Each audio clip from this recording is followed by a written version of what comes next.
एक राजा ने भगवान का एक सुंदर मंदिर बनाया और उसमें एक पुजारी को काम पर रखा। इस बात को बहुत समय बीत गया। अब राजा भी बूढ़ा हो गया था, लेकिन राजा का एक नियम था कि वह हर सुबह अपने सैनिकों के साथ फूलों की माला भेजेगा और पुजारी उस माला को भगवान कृष्ण को चढ़ाता था। उसके बाद जब राजा भगवान के दर्शन के लिए आता तो पंडित जी भगवान के गले से माला उतारकर राजा के गले में डाल देते। यह लगभग रोज की बात थी। पुजारी बूढ़ा हो रहा था और राजा भी बूढ़ा हो रहा था। एक दिन राजा की तबीयत खराब होने पर राजा ने सिपाही के हाथों पुष्पमाला भेजी और सिपाहियों से कहा कि पंडित जी को कह देना कि आज हमारी तबीयत ठीक नहीं है, आज हमारा इंतज़ार ना करें क्योंकि हम आज नहीं आ पाएंगे। फिर सिपाही ने जाकर पुजारी को पुष्पमाला दी और पंडित जी को सारी बात कह बताई।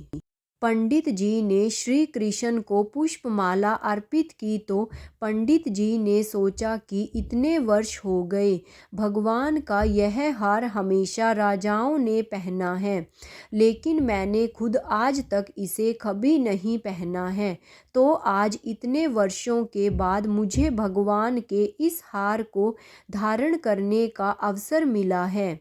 यह निश्चित रूप से भगवान की इच्छा है, इसलिए यह परंपरा थी कि भगवान के उस हार को कैसे छोड़ देंगे। इसलिए इस बार पंडित जी ने वह हार अपने गले में डाल दिया। तभी सिपाही दौड़ता हुआ आया और बोला कि राजा साहब मंदिर आ रहे हैं क्योंकि वहाँ महाराज की तबीयत ठीक नहीं है, आप सारी तैयारी करके रखें। इतने सालों से चली आ रही परंपरा को राजा तोड़ना नहीं चाहता था, इसलिए वह मंदिर आने लगा। पंडित जी ने तुरंत गले से हार उतार कर भगवान को अर्पण कर दिया। पंडित जी ने क्या भूल की समझ नहीं आया। पंडित जी ने सोचा कि यदि राजा को पता चल गया तो वे उसे दंड देंगे।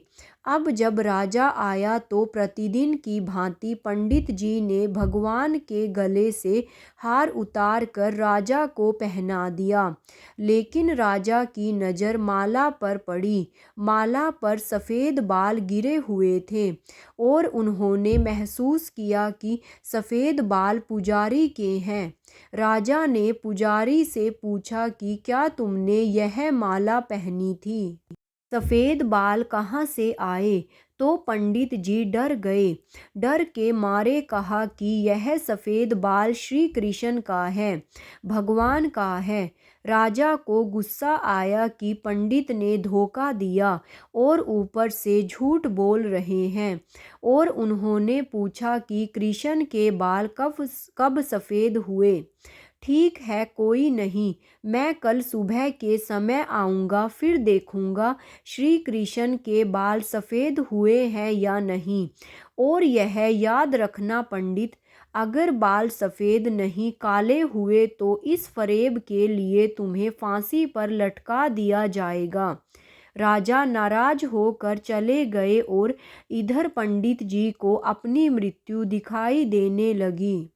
उन्होंने भगवान कृष्ण को प्रणाम किया और कहा कि भगवान, मुझे क्षमा करें, मुझे लोभ हुआ और सोचा कि यह माला मैं भी पहन लूं। भगवान मुझे बचा लो, नहीं तो कल मैं निश्चित रूप से राजा के हाथों मारा जाऊंगा। पंडित पूरी रात भगवान से प्रार्थना करता रहा, रोता रहा। अगली सुबह राजा श्रृंगार के समय आया और राजा ने पंडित से कहा कि पंडित मुकुट उतार दें, मैं बांके बिहारी के बाल देखना चाहता हूँ। पंडित जी ने घबरा कर मुकुट हटा दिया और मुकुट उतारते ही राजा के होश उड़ गए। कृष्ण की मूर्ति के सफ़ेद बाल थे, लेकिन राजा को लगा कि पुजारी फिर से चाल चल रहा है। क्या उसने अपनी जान बचाने के लिए उसने बाल रंगे थे?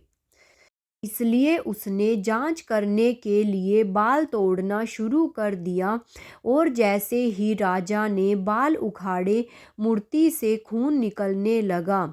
यह देखकर राजा भगवान के चरणों में गिर पड़ा और क्षमा मांगने लगा।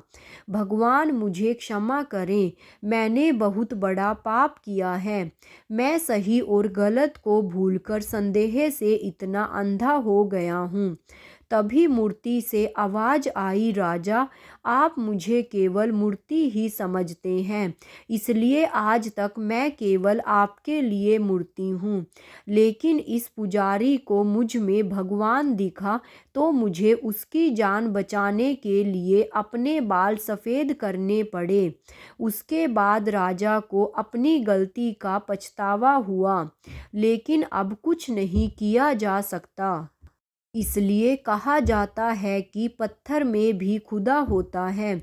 यदि आप ऐसा नहीं मानते हैं तो भले ही भगवान आपके सामने प्रकट हो जाएं, आप उनसे उनकी सच्चाई के बारे में पूछेंगे। यदि आप वास्तव में ईश्वर को देखना चाहते हैं तो आपको केवल महसूस करना है। परमेश्वर पर बिना शर्त विश्वास रखें और बिना किसी रुकावट के अपना काम करते रहे। सर्वशक्तिमान आपको निश्चित रूप से अपना फल देंगे।